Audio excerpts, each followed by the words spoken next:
Hi guys, Courtney and Potter here. I know it's been a hot minute since we last posted a video, but we're back and I am here to talk to you about my 2020 reading journal.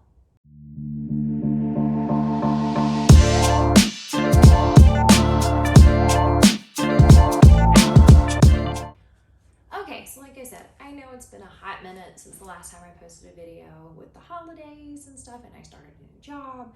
Life just got a little crazy, and I ended up not reading as much in November and December as I typically would, and I just didn't have time. I needed a break. I did still reach my 2021 Goodreads goal. I had a goal of 100 books, and I actually read like 120, I think. I have to double check. Anywho, but rolling into 2022, I am back on track, and to keep myself honest and to keep things organized, I have made myself a digital reading journal that is completely on my iPad. I can actually access it from my phone as well, but I typically use it on my iPad. Honestly, the iPad's optional. You could do a digital reading journal, however works for you. I do have an Apple Pencil that makes life easier, and I have a paper-like screen protector, so it basically feels like writing in a notebook. The digital planners tend to work better for me, mostly because I'm left-handed and pretty notebooks and stuff just suck. So yeah, so I'm gonna walk you through how my journal is set up and how I use it. I do use it on an app called GoodNotes. I know it works with Apple products. I think you can get it on Android products too, but I can access it on my MacBook, on my iPad, on my phone. And the app, it's not a free app, but I don't think it's all that expensive. It's maybe like $10, and I actually use that app a lot. I have several different notebooks that I've made for myself for different like aspects of my life. But yeah, so without further ado, we're going to go into a walkthrough of my reading journal, and I apologize in advance because I tried to voice over with my iPad and the sound quality is not the best, but you get the point. All right, so I'm in my GoodNotes app. I have several journals in here. Some I've actually used, some I've been just kind of like working on. But here is my reading journal for 2022. So I'm just gonna click on it. We'll get up to full screen. So I did like an Aztec-y pattern this year. I'm actually playing out a couple different ones, but I really like this one. So here's just the cover. Kind of looks like a notebook. And the next page is my style guide. These are the fonts that I used, the different colors, the pattern that was used, and then some like digital stickers that I made that I can like circle and copy and stick other places. All of the tabs at the top and the side do work, so I can click on like the S for September. It's going to take me to the September page. But first we're going to start out in the trackers. So for the reading trackers, there are, let's see, 1, 2, 3, 4, 5, 6, 7 things that I'm going to be like tracking per se during 2022. So the first is my TBR. I've already added a few that I know I need to read, hopefully this year, we'll see. But just some I had marked as to be read on my Goodreads account. I typed these in because I'm not crazy about my handwriting, but that's kind of a pain in the app. So I do have an Apple Pencil. It's just currently dead. So honestly, most of the time I'll just write them in. So next is going to be the series tracker. And so I've already pre-filled part of the first one because I'm going to try to read the Percy Jackson and the Olympians series in January because it's atrocious. I know I've never read it, but yeah, so I'm going to read it in January. So as I start a series, because I get bad sometimes about reading the first or second book in a series and kind of forgetting about it. So if I read a book that's in a series, I'm going to add it to the series tracker. And basically I'll just write the title of each book and then check them off as I finish them, as I start a series. So yeah, there's the series tracker. Now the releases tracker is something that is super important because there's lots of books coming out. So I have it broken down, and I might change that font color because it's kind of hard to see, but I have it broken down, but you can zoom in. So like February, Court comes out on February 1st, hopefully. House of Sky and Breath on the 15th. Then I've got War of Two Queens in March on the 15th. May 3rd is Charm, and 19 is Glow, which I cannot wait for Glow. That's the Plated Prisoner series, and it's so good. And I'm sorry, because I'm sure y'all hear Potter jumping around like a crackhead in the background. The 21st of June, This Wicked Fate. Let's see, August 30th is the Final Gambit. That's the Hawthorne Legacy. And then at the bottom, I've got the TBDs, which is series that I'm reading that I know has a book coming out in 2022, but there's not a release date yet. So the first is going to be A Culling of Blood and Magic, which is like my favorite series of all time. And I'm on the art team, and I'm hopefully going to be on the beta team for the next book, but it should be coming out this year sometime. And the next Zodiac Academy book. So as I'm like reading stuff and it doesn't have a release yet, I'll write it down there so I don't forget about it. All right, the library tracker is one. I do get a good bit of books from my library, both digitally and physical copies. And sometimes I kind of forget that I had them. Like, I always return them, but I forget that they were library books that I read. So I'm just gonna, as I get library books, either from our digital library catalog or from the physical library, I'm just gonna add them here just to kind of see how many I had, how long I had them, things like that. Same thing with Kindle Unlimited. I add a lot of books to my Kindle Unlimited and then kind of never read them and return them when I want something else. I'm just interested to kind of track that to see how many books I hold on to on Kindle Unlimited and how quickly I read them. So I'm going to track that this year. We'll see. The library and the Kindle Unlimited one is ones I would like to track, but if it gets too much trying to track all that stuff, then I'll just kind of give up on those. Book to Screen's a new one. Ooh, I need to fix the font on that one. But basically, if I read a book that's been adapted or being adapted into a movie or a TV series or something like that, I'd like to see it. I know I always like the book better, but I'm going to track that here, hopefully. This is another one that if I don't keep up with it, oh well, it's just neat to know. And then last one is book club. I know for a fact one book club that I'm doing that's like a local one. I was doing the Reese's book club for a while, but I wasn't really feeling it. I may jump in another book club or do one with like my Discord group. Um, but yeah, I'll track those here. Basically, the title, the month, what I thought about it, and what book club it was for.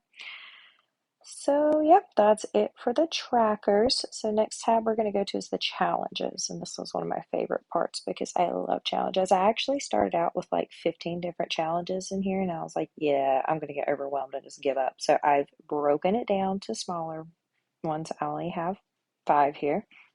Um, so the first one is the Goodreads challenge. It's just a basic chart. I'll number it as I go. I'll probably have my Goodreads challenge set for 100 books. That's what I typically do. I'm probably going to round this year out with 121 or 122 books. So it's manageable. So yeah, I'll just track that there. Next is the 22 for 22. I did this last year and loved it. So basically, I went through my shelves and picked 22 books that I have physical copies of that I have not read and I've held on to for way too long and I need to read them. And I would like to try to get them read in 2022. We've got Ugly Love, Ace of Spades, Roseblood, Untamed, Ensnared, Stained, Chosen Ones, Lore, Circe, Song of Achilles, Caraval, Legendary, Finale, Ruby Red, Hush Hush, Defy the Night, Witches Steeped in Gold, These Hollow Vows, The Gilded Ones, The Kingdom of Black, These Violent Delights, and Six Crimson Cranes. And yes, a ton of these are Owl Crate and Fairy Loot books because I would just get them and not finish them. But yeah, so over the next 12 months, I want to read these books. These are kind of a priority to try to get read. The next challenge, I've not done this one before, but I'm super excited for it because I'm hoping it'll kind of help me read through a lot of the books that I own that I haven't read yet. And all these challenges can overlap. Like if a book's on my 22 for 22 and it meets a beat the backlist, I'm overlapping them. I'm not having individuals ones for each. But anyhow, so the beat the backlist, I will link. I cannot remember the name of the blog where this came from, but I will link it in the description below. Basically, it is, I think it's 52. Yeah, 52 prompts that you need to try to meet with books that you already own. So I'm going to use physical books as well as as ebooks because I have a crap ton of books on my Kindle that I have not read. And basically, they have to fit in the category. Um, and I already know like of a couple that I'm going to be reading in January that'll meet some of these. So I think I can definitely get most of these taken care of, unless it's like some kind of weird something. But they all seemed pretty easy. The one that's like translate into your native language might be kind of hard. Um, But yeah, I mean, there's random stuff like second or fourth book in a series and things like that. So I'm pretty sure I should be able to get majority of this, if not all of these done. I'm really excited for that challenge. Then I did this one last year too, is the A to Z challenge. It's just super cool to see all the covers at the end of the year once I've read them. So basically, if I read a book that the title starts with the letter A, that can go there, letter B, and so on and so forth. So it kind of makes me try to fill that out. That one's just a fun challenge.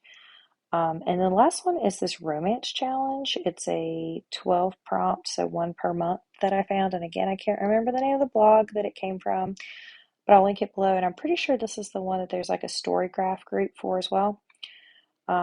But so like January is a backlist book from a favorite author, and I already know I'm going to do Ugly Love because I've had that book for like over a year, and I don't know why I haven't read it yet. And it's also on my 22 for 22, so it's going to knock out two challenges there. And I guarantee you I can probably find something to make it fit on the Beat the Backlist. But yeah, so basically it's just romance prompts to read a romance book each month. I like romances, so thought this would be a fun one to try. So that's it for the challenges, and that's basically the most of the like the tedious kind of work that went into this reading journal. So next we have a review section. I have a terrible time keeping track of arcs. I was doing really well when I was just doing arcs for NetGalley, but then I've recently had like people reach out on Instagram and Goodreads and stuff and ask me to do arc reviews, and I've joined some arc teams, so I'm kind of all over the place. So I have an arc list of as I get an arc or get requested to read an arc, I will put it here so that I don't forget about it because I will if I don't write it down. So those will be listed here. And then I'll have an arc review template. I did something like this in my reading journal last year, and it was very helpful for me to just like jot down notes as I was reviewing the arc. Like I said, I have that Apple Pencil, so it's just like writing in a notebook. I have a screen protector that's a paper-like screen protector on my iPad, so it literally makes it feel like I'm writing in a notebook. Bonus points because I'm left-handed, so my hand drags through everything, and spiral brown notebooks suck for me. I don't have this issue writing on here, so I love it. But yeah, so that's my reviews for arcs. Now I do have a separate area for just like general reviews, just book reviews that aren't arc reviews.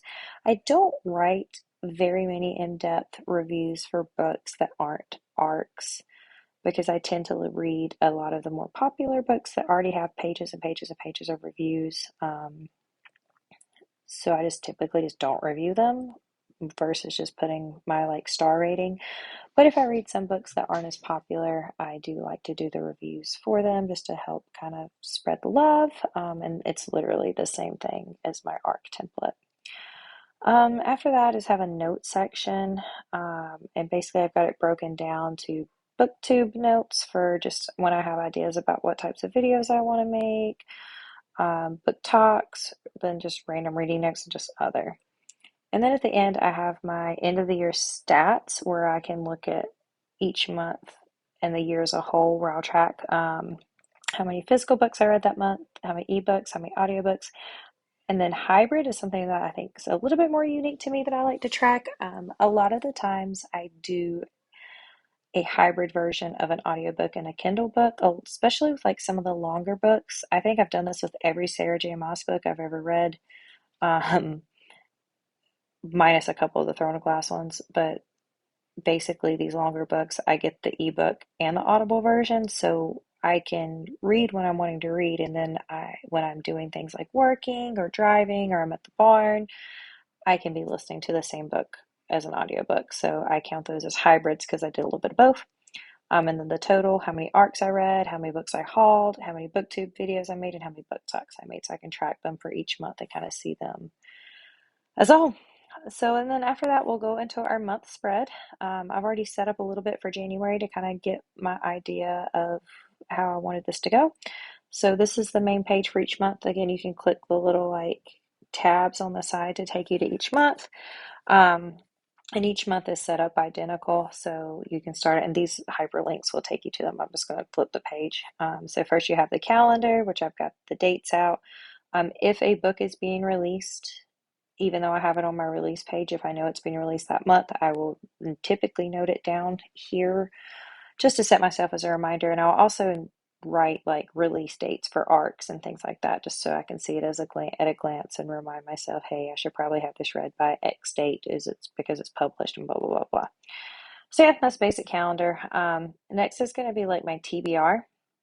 And so for the month of January, I'm probably going to add to this, but I've got the Percy Jackson books, Ugly Love, and Lore. And all of these books will be able to meet goals on my like beat the backlist challenge and things like that, because or in my 22 for 22, because these are all books I already owned and needed to read. Like I said, I may add just a couple to that. Just we'll kind of see how the months playing out. I've been pretty busy the past couple of months, but life should be slowing down.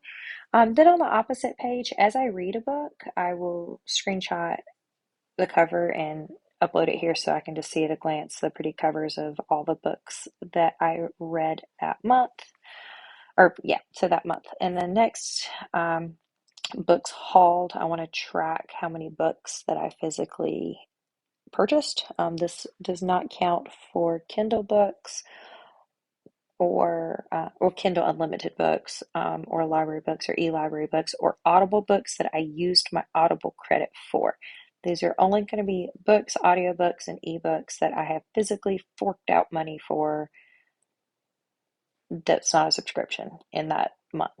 So I can kind of track how much books I'm buying versus how many I'm reading, because I tend to go through, like everybody else, random spurts of buying all the books and then not reading them.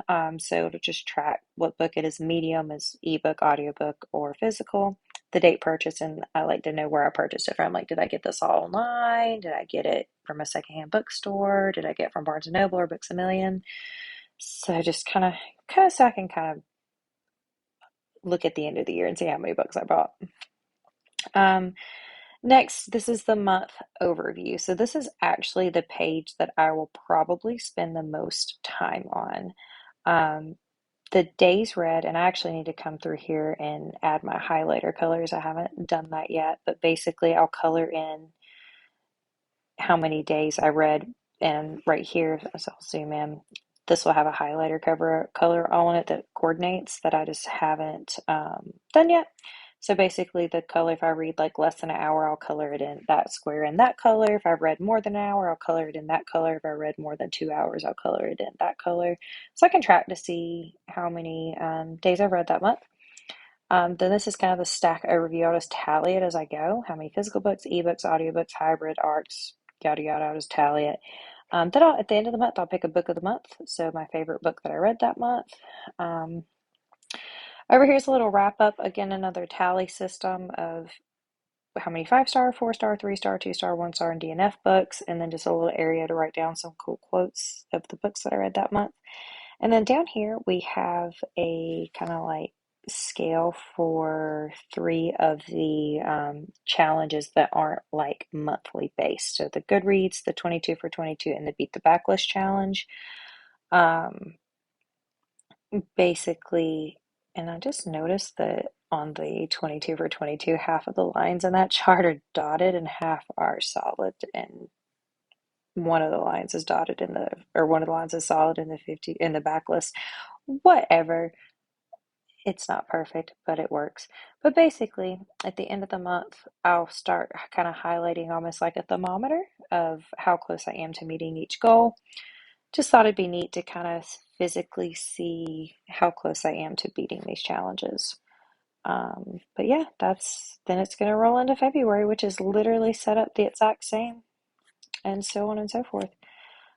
So yeah, that is it for my reading journal, and I really hope I stick to this one because I have tried several reading journals in the past, both digital and physical, and I'll normally like stick to them really well for like a month or so and then I give up. So I have completely 100% customized this and tailored this to fit my brain and my life and how I think I can successfully journal and make myself happy.